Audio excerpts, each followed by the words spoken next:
Je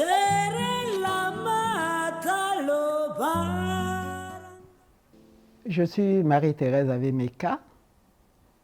Je suis née un certain 4 mars 1943 dans un village non loin de Makwa qui s'appelle Aboua. J'ai eu encore la chance, quand je devais passer donc au CE1, le cours élémentaire première année, la chance d'avoir été choisie comme fille pour aller à Fort-Roussé où devait être créée une école des jeunes filles de la région de la Likwala-Mosaka. Je suis donc partie de mon village, Aboua, pour Fort-Roussé au Wando, où je suis arrivée pour la rentrée 51-52 au cours élémentaire première année, admise dans un internat de jeunes filles.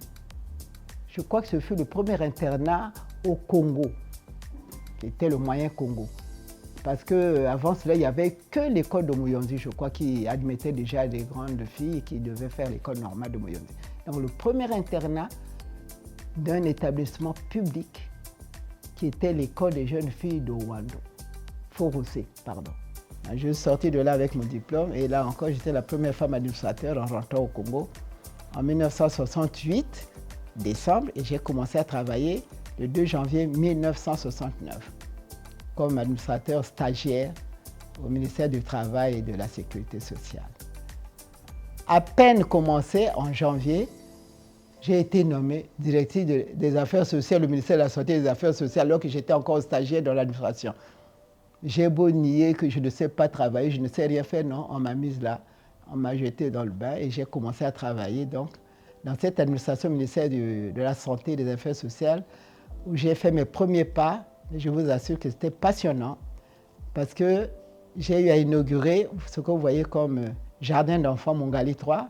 Ça a été une œuvre de celle qui était là avant moi, Madame Yvette Gomez, qui avait eu ce projet à Cuba pour faire cette école qui était la meilleure école de jardin d'enfants de Brazzaville. On l'appelait école pilote. C'est moi qui l'ai inaugurée.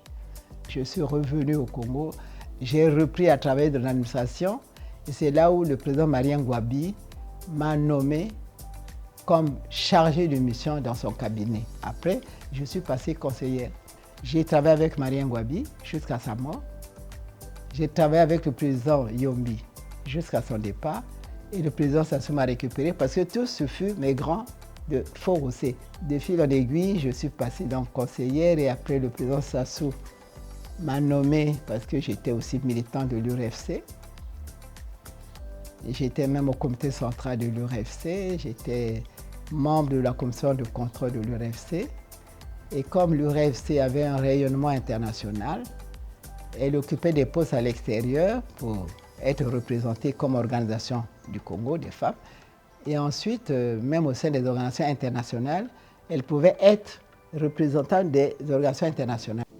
Et la femme congolaise a été très bien formée politiquement par l'URFC. Et nous n'avons pas trop souffert d'inégalités. Des inégalités, certes, parce que ce n'était pas reconnu par la loi et respecté comme tel, mais les grandes, disons, les droits principaux, droit au travail, salaire égal, ben, tout le monde a le même salaire au Congo quand on a le même diplôme. À diplôme égal, salaire égal, nous n'avons pas souffert de ça, alors qu'en France, jusqu'à encore une certaine époque, les salaires n'étaient pas égaux avec le diplôme. Voilà. Au Congo, je ne pense pas que nous avons eu à souffrir de ça. Nous nous sommes battus, c'est vrai, mais nous avons toujours gagné. Et je crois que nous avons ici au Congo des cas de femmes qui ont aussi donné des exemples avant nous. Aimé Niali, Hélène Bouboutou et autres. Il y a Céline Yanza, par exemple. C'était des femmes capables, si on peut dire ça. Il n'y a pas que femmes capables dans les affaires, il y a aussi des femmes capables intellectuellement.